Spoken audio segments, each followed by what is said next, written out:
Another busy weekend in the Musk empire. What happened with the 1 million satellites that SpaceX wants to launch into outer space? So for those of us that were refreshing the FCC registry on Friday night, there was a filing that's from SpaceX that requested approval to launch 1 million satellites that would form a gigantic orbital data center that would be more powerful than all data centers combined that currently exist, probably. Um, to put that in perspective, the 1 million number, only 25,000 satellites have been launched since the 1950s. Like, so in all of history that we've been launching satellites. Um, so it's just a totally unprecedented number and scale, and very light on details as well. And do you think that they ultimately will get approval for these 1 million satellites? Yeah, that's kind of impossible. I was asking a smart lawyer that knows space about this, who was just like, I have no idea because nobody's ever asked for this kind of thing before. And it's a bit hard to say. But in the past, like the way that Elon's companies have approached problems is like there are two bottlenecks, and one of them is the technology and the actual product, and one of them is the regulators. And they would much rather have the tech be the bottleneck than the regulator. So you can think about it as, trying to get ahead on data centers in space. If they really think they're going to be huge, they'd rather get permission and then figure out how to actually do it later. Um, the other factor here that's impossible to ignore is that there's a lot of IPO hyping going on right now. And SpaceX is a, rocket launch and satellite internet company. And they want to convince investors that they're an AI company, or they're going to become an AI company. And, one way to do that is to file this kind of thing and signal that you're serious.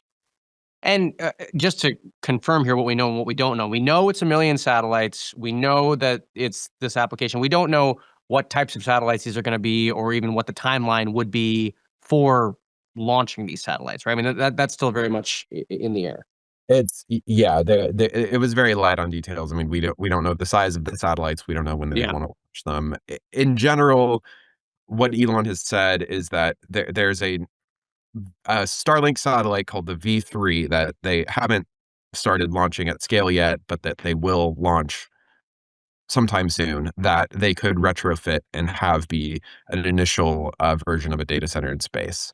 And so we could see the first satellites that SpaceX calls data centers in space, in the next year or two potentially, but definitely not 1 million of them. Well, and as you talked about earlier, the two bottlenecks, one being technology, and the other one being getting permission, really, from the government to basically build this business out the way that they want to. I mean, it does strike me that it's very much out of their hands in some ways. If the government says you can't do this, I mean, it very much does stifle the ambitions of the company, and it really just highlights just how much this sector is dependent on regulators and what you can do right now. Yeah, and the regulators are a bottleneck in so many ways for SpaceX. I mean, if you think about like the amount of disruption that rocket launches cause to air traffic, for example, like that really is a pretty unresolved issue because SpaceX wants to be launching, you know, many starships a day in the future, and they haven't really figured out how to do that without being a huge pain for a lot of other people. And so, and that's just one example. I mean, there are going to be a ton of regulatory bottlenecks to these things, and it makes sense that they would try to get out ahead. Now, in the background here, we do have all of the reports that have been coming out over the last few days about the possibility of a SpaceX xAI merger. Maybe Tesla is in the mix as well. I think SpaceX and xAI sort of seem to be what the latest reporting says is getting closer. My question for you, Theo, is not so much on the latest here, because I think, as we know with these types of deals, I mean, things will change quickly, and it's all just based on reporting right now. But what do you think Musk's end goal is here with this consolidation? Is this really trying to give SpaceX just a better AI narrative for the IPO? What do you think? I mean, I think that would be the bullish read on it, or the pro Elon read would be that these companies are so great that everyone wants them to be combined because they're so amazing. But I mean, the other thing is like SpaceX is a real business. xAI is not really a real business yet and is burning a ton of money. And in the background, it's hard not to think that it would benefit xAI to have access to a ton of money that SpaceX is going to raise in this IPO, and that's like doubly true if they're not doing so hot. Well, and the other thing that I am thinking about though is that we also have in the background the race, to the extent that there is one, between Anthropic and OpenAI to go public. And of all the big AI labs, I mean, not all of them. There's obviously the public companies like Meta that are already public, but I mean, maybe there's a little bit of antsiness in saying, "Hey, if we need xAI to go public in some way, shape, or form, let's tack it on to SpaceX."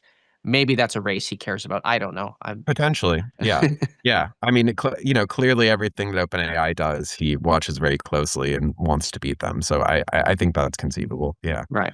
Great. Well, Theo, I want to thank you for coming on. By the way, and last question, were you actually refreshing the FCC website on Friday night? Is that what you did? I don't tell my editors, but I may not have been actually doing that on Friday.